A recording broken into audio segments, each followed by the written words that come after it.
Welcome to Freya's Fairy Tales. We believe fairy tales are both stories we enjoyed as children and something that we can achieve ourselves. Each week, we will talk to authors about their favorite fairy tales when they were kids, and their adventure to holding their very own fairy tale in their hands. At the end of each episode, we will finish off with a fairy tale or short story read as close to the original author's version as possible. I am your host, Freya Victoria. I'm an audiobook narrator that loves reading fairy tales, novels, and bringing stories to life through narration. I am also fascinated by talking to authors and learning about their why and how for creating their stories. We have included all of the links for today's author and our show in the show notes.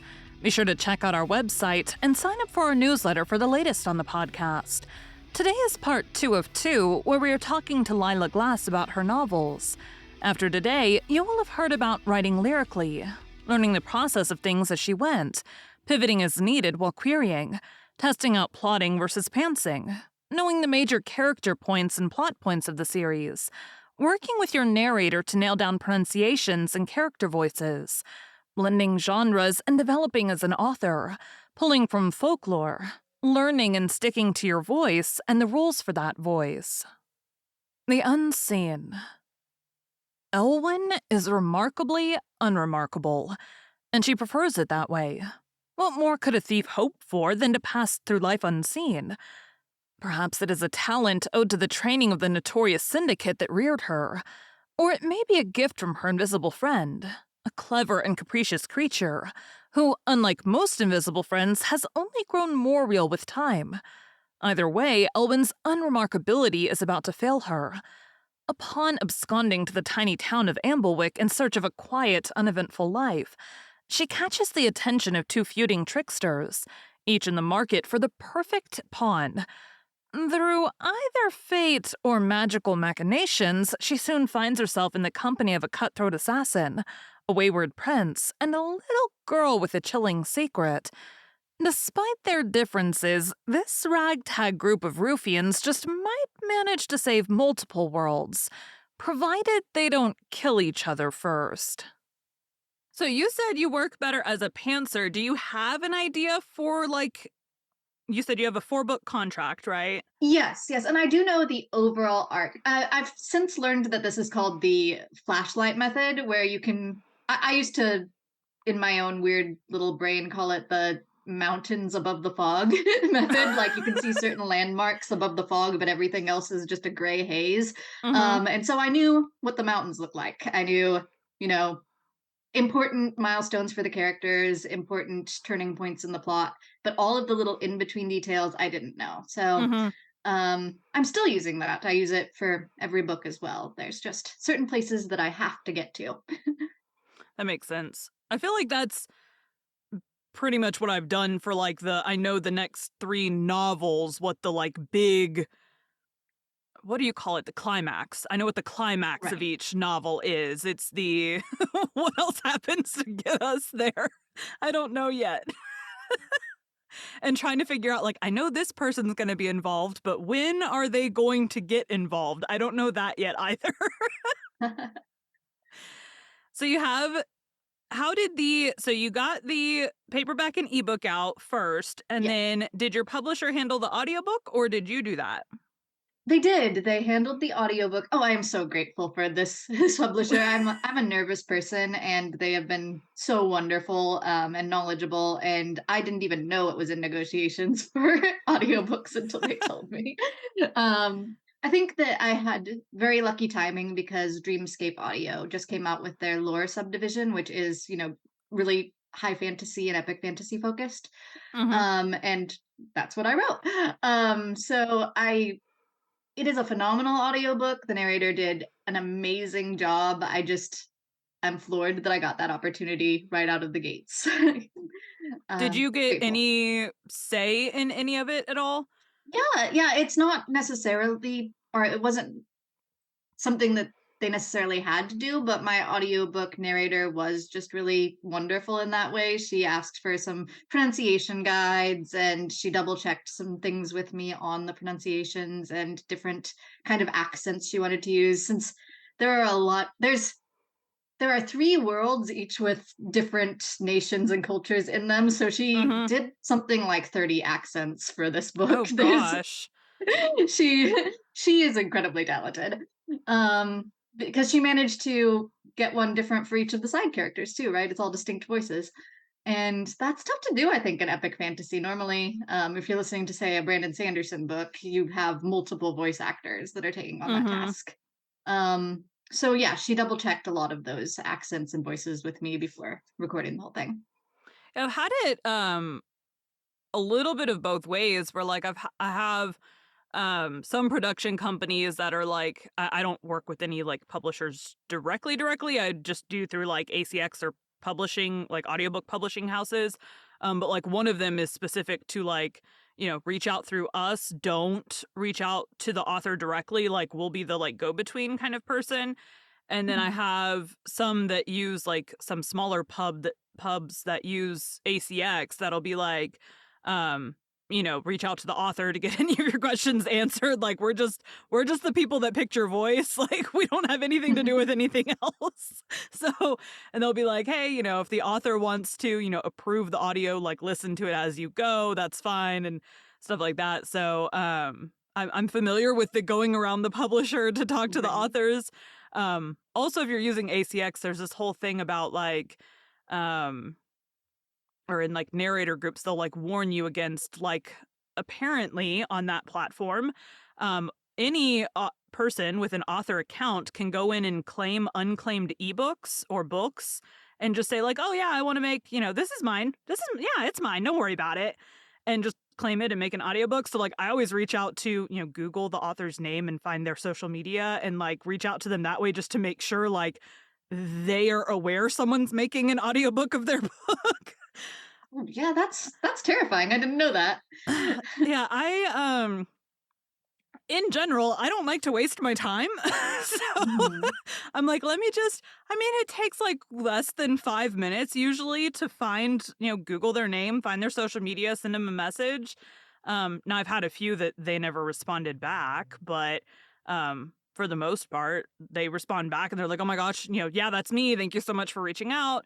Cause I'll say something in there like, I want to protect me and you because like I don't want, you to be out money for an audiobook or you get say someone gets, some person says that they own the audio rights and have an audiobook made, say they have a terrible narrator make it. Well, that looks bad on the author too. So, you've got this audiobook out there in the world of someone you didn't approve of or know was making your audio, and now they're going to make money off of your book until you straighten things out. I'm like, no, no. I don't want to be in the middle of that kind of a mess. So yeah, no. So you have the audiobook made. Did you you said that's a lot, man, I can't even imagine 30 accents. Like that's so many. To be fair, some of them are kind of, in the same type of accent. Like everybody in Rhysia has either Irish or Scottish accents, but she does different inflections for each character, things like that. Okay. So 30 characters. At least, gosh, I Okay. I have a character inventing problem, a character inventing addiction. I have done over 120 characters before, Nice. all in general American, so I don't think 30 is a problem at all. I do appreciate the ones though that are like the character is only there because the character has to be there because then I'm like, oh, that cuts down so much on.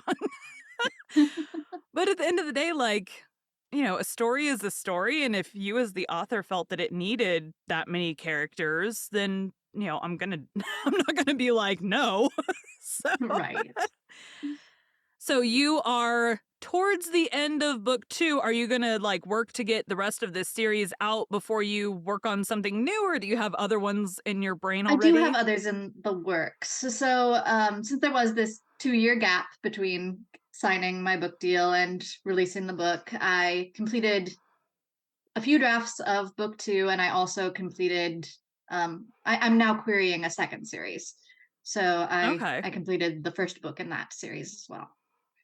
Yeah, I mean, 2 years, and you said you're writing, like, 6 hours a day. That's I also do a lot, or did a lot of short stories in that time frame too, for anthologies and okay. literary magazines and things like that. So it wasn't all just focused on those two manuscripts. Okay, okay, that makes sense. So now that I know you promote on TikTok since I found you on there, and you said Instagram is kind of your other place you promote?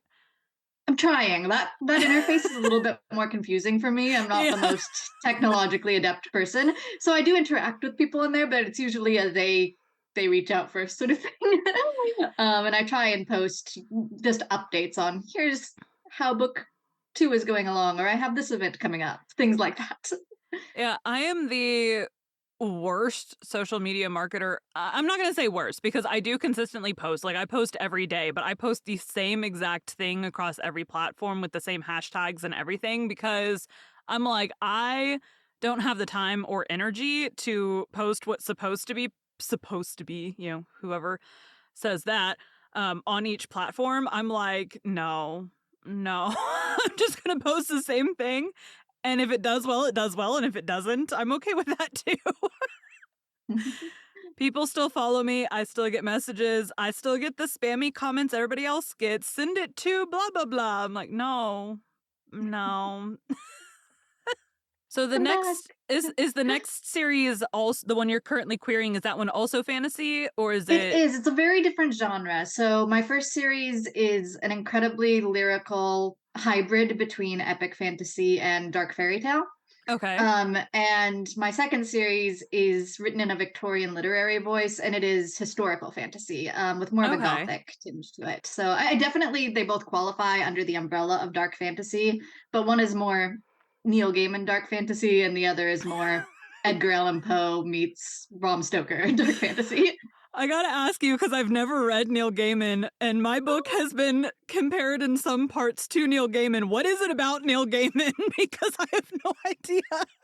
For first off, definitely give him a read. It's the voice, I think, that is most distinctive with Neil Gaiman. He straddles the line between spooky and sweet really well in almost all of his books, and it's done in a very witty way. So if Okay. you have a heavy authorial voice that is very much like you're reading somebody a fairy tale before bedtime, that's probably the part that's getting compared to Neil Gaiman. Okay, Um, because it was if not, like it might the be something else. war scenes that was getting compared to him. Like Which is interesting because he decapitation. doesn't do a lot of quick action. Actually, there's not much quick action in Neil Gaiman's works. Yeah, I don't know because it was one of my beta readers had said it goes from like so the book starts it's Christmas time based with the Christmas songs and so it starts with like she's in her parents' attic helping them decorate for Christmas, right? Well, then Mm-hmm. she ends up in this fantasy world and there's war and stuff like that going on. And so there's a couple of very disturbing Christmas songs. I use Little Drummer Boy as a war scene. There's one called the White Winter Hymnal that's like talks about they're wearing scarves to keep their heads from falling off into the snow. And so it's that chapter specifically. She's like, you went from like, so in the drummer boy chapter, it's, she's never been to war before. She's from our world. She's just a normal 25-year-old girl. So it goes from her kind of like freaking out that she's shooting arrows into people to now I'm fighting with blades on a horseback, but it's also her second battle. So I'm like, it would make sense that she's freaking out in battle one. And then she's like, well, I've already done this, but it sucks in battle two. So, Right. so So I you don't know. you might just ask them what it is that reminds you. If they're you said it's beta readers, right? So you could Yes, yes. probably just ask them, "Hey, what about this reminds you of Neil Gaiman?" Because he has a lot of books out there. I couldn't just tell you from synopsis what's calling out to them, but Well, and I don't know because he has so many books. I was trying to like search through his audiobooks to like see like, oh, we'll just listen to like a little bit of his thing. And I was I was like, this isn't helpful at all because I don't even know which book she had in mind as she was commenting that. So I'm like, right, and they do have different feels to them. So you might try Stardust. That one is the most. It's to my knowledge the only secondary world fantasy that he has. The others are all okay, contemporary fantasies, or urban fantasies and things like that. okay. So there might be I more out there I don't know of. I try to read everything by I him. think that's the one that I did start listening to the audiobook of. I don't know. I'm just like, I just think I'm like, I'm getting compared to an author that I don't know. And I said something about that to another Lucky. author friend of mine. And she's like, I've never read any of his stuff either. So I have no idea. Oh my gosh. I'm like, Guys, he's my favorite oh, author. The day that somebody finally put in the review that parts of my writing reminded them of Neil Gaiman was the day that I like danced around the living room singing for hours. I was so excited. I get compared more often to Holly Black and Rachel Gillig, I believe that's how you pronounce it. And okay. so when somebody finally compared me to Neil Gaiman, I was Who just both freaking do, out. they both do fairy tale retellings, don't they? So it's not necessarily fairy tale retellings, but they are fairy tales. Which is Okay. what mine is. It's an original fairy tale. It's not a retelling of Okay. anything, but it does pull from Irish folklore a lot, and Okay. Scottish folklore. For instance, one of the villains is very nearly a retelling of the tale of Stingy Jack, better known as Jack o' the Lantern. Okay. But that's not a very commonly known story, and it definitely wouldn't qualify as a retelling because she only has a tiny little role in the book. Okay. Yeah. So I've had to stay away from any retellings that I know are going to be part of my series. So, like, there's a really Mhm, popular, I think it's KF Breen, mhm. has a Beauty and the Beast series, and I have it, and I really want to read it because I've heard it's good. But because my overarching, all of the fairy tale characters in my story are in pretty much all of the books, so I'm trying to avoid any fairy tale retellings that Right. are You from don't my want the book. influence. I'm the same way. I Exactly. have never actually read Holly Black, except for I think I read some of the Spiderwick Chronicles as a kid. But I haven't read Holly Black, and that's the one that I compared to a lot because I don't want to read anything else with Faye in it because I'm worried it'll influence me, especially um if it's more intrigue and dark fantasy than it is romance, which is where I am at, which is apparently Hmm. where Holly Black is at. So Yeah, I I can't read her have. yet. What is the series of hers? It's a YA series I have. I haven't read Holly Black either, but I have one of her series that I haven't read because I think it is also loosely based on Beauty and the Beast. So when I Oh, finish my interesting. series in a few years, I have a Right, lot that's of how I'm books going to on my celebrate when shelf. I'm done with my series is actually reading the Cruel Print series because everybody That's the says that one, I'd love yeah. it, and I believe them that I would love it. I just can't read it yet. Yeah, that's the one. Now I do have some other retellings. I have the Guild Gleam Gold, that series. I can't think of the author's name on that one, but that one's a like King Midas Oh, interesting. thing that will have absolutely nothing to do with my book. All of the Now technically the first Emily McIntyre book in her series, The Hooked, um they are involved in my series, but I read that before I knew that. So the Right. other books are all like it's the Lion Scarred is the Lion King retelling. I don't have the lion I She is a genius with how she like does things in her books, but I'm like, yeah, Lion King, I wouldn't even have any idea how to turn that into people. And then she has like Wizard of Oz, which I have no intentions to use that one in my story. And then the other two are like Hunchback of Notre Dame and Aladdin, I think is Ah. one of them. Yeah, that's also not in my series at all. So I'm like, we're safe. We don't need to use we can read the rest of the series.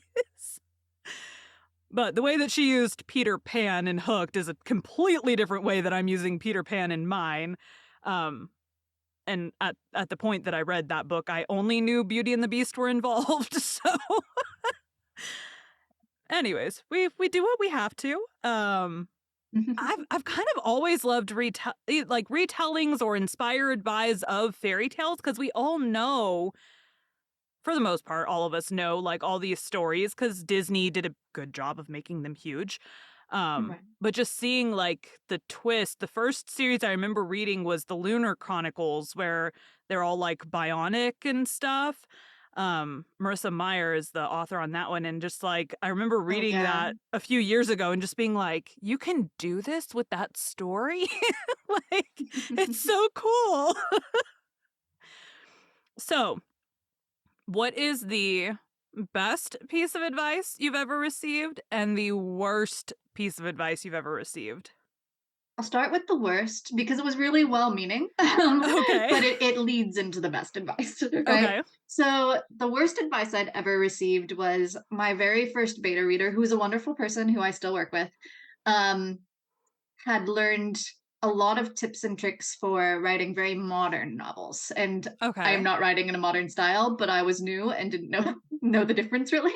Okay. Um, so that person had advised that I reduce the number of like instances of the word was, be less passive, be closer and deeper into the characters when I was writing a distant third, kind of archaic fairy tale.